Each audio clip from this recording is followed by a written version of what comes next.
Sitting at her table, she serves the sopa de arroz to me instinctively, and I watch her, the absolute mama, and eat words I might have had to say more out of embarrassment. To speak, now foreign words I used to speak, too, dribble down her mouth as she serves me albondigas. No more than a third are easy to me. By the stove, she does something with words and looks at me only with her back. I am full. I tell her I taste the mint and watch her speak smiles at the stove. All my words make her smile. Nani never serves herself. She only watches me with her skin, her hair. I ask for more.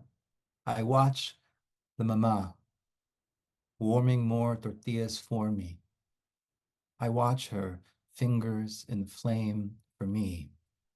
Near her mouth, I see a wrinkle speak of a man whose body serves the ants like she serves me.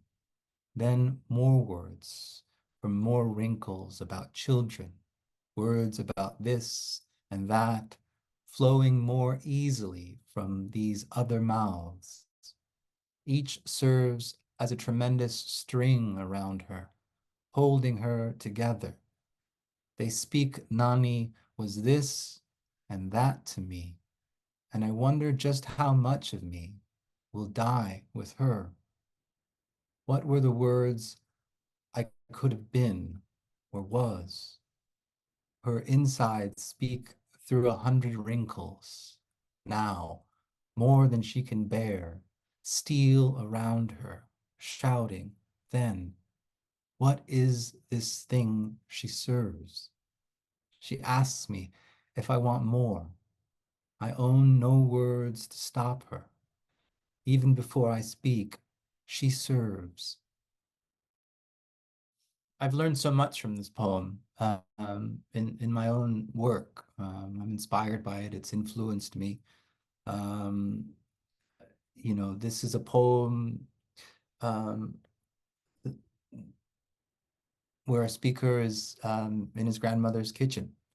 And it's a poem where the grandmother is cooking, but also sharing stories.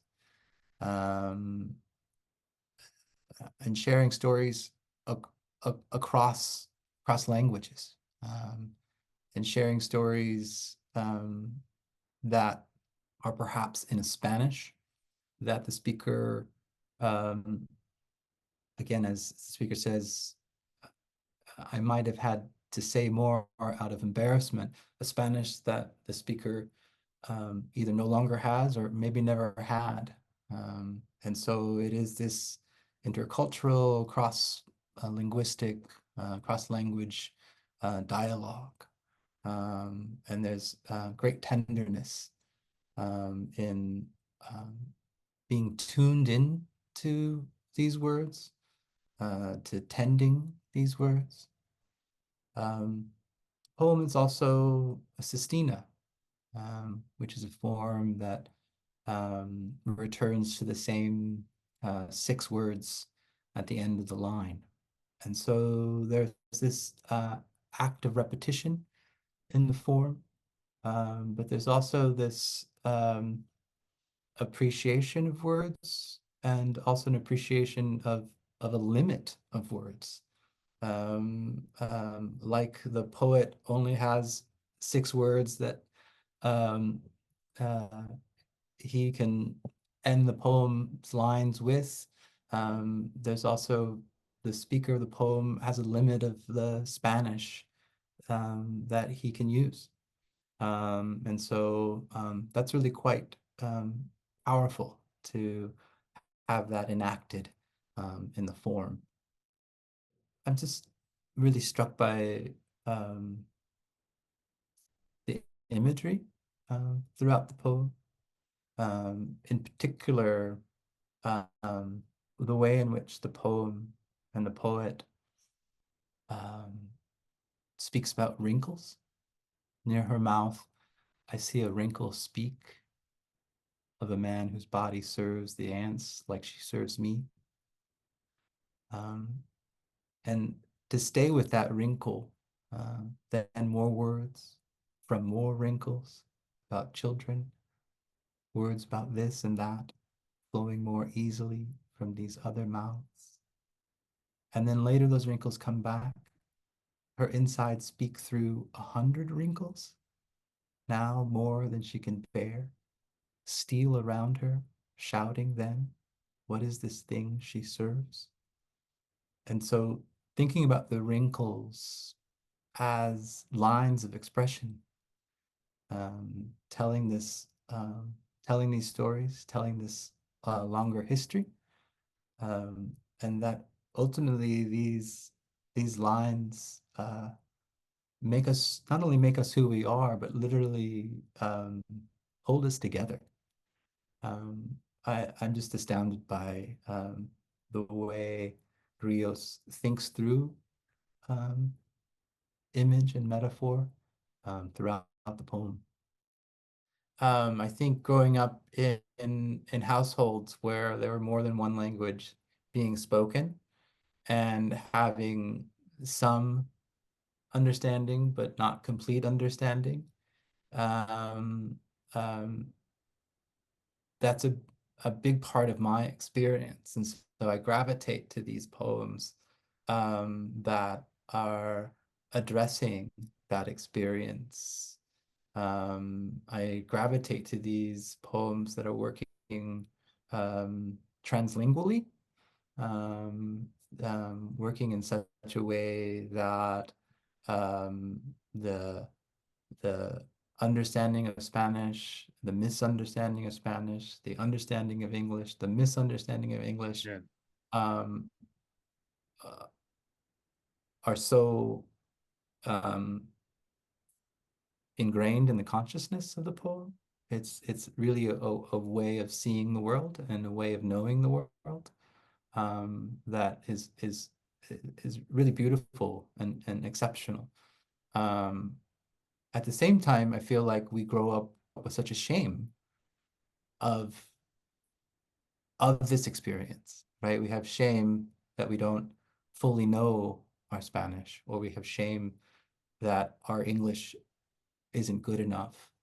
Um, but really, there's such an, as these poems show, there's such an abundance, there's such an expansiveness, there's such a gorgeousness to this way of being in the world.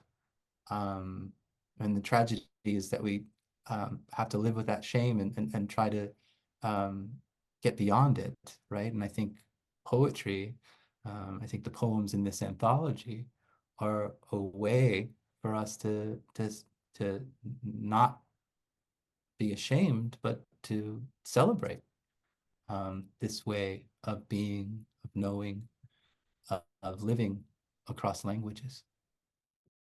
So coming from the background I come from, first generation college student, coming from immigrant families, coming from families that spoke multiple languages, um, coming from families that spoke multiple languages in a way that wasn't always official or standard or institutionally perfect, right? Um, they were languages of small villages, languages of Spanglish, right?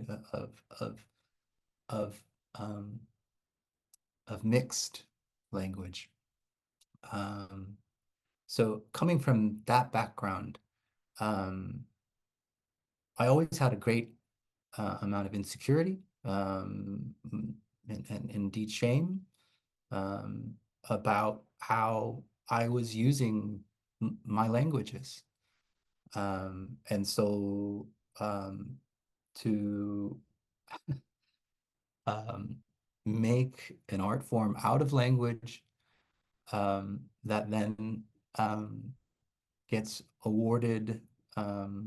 the Pulitzer Prize, um, it's an extraordinary surprise and honor. And I also think about, these poems we've read today um, in really the humble setting of grandmother's kitchens, um, to make poems that are a part of such an intimate and for me, a deeply personal space, a deeply personal space of community, to have folks recognize and see that community, um, to listen in to those stories, to listen to those songs, um, is deeply gratifying, and I'm so grateful um, uh, for the award, and I'm so grateful that um, uh, folks will be reading these poems.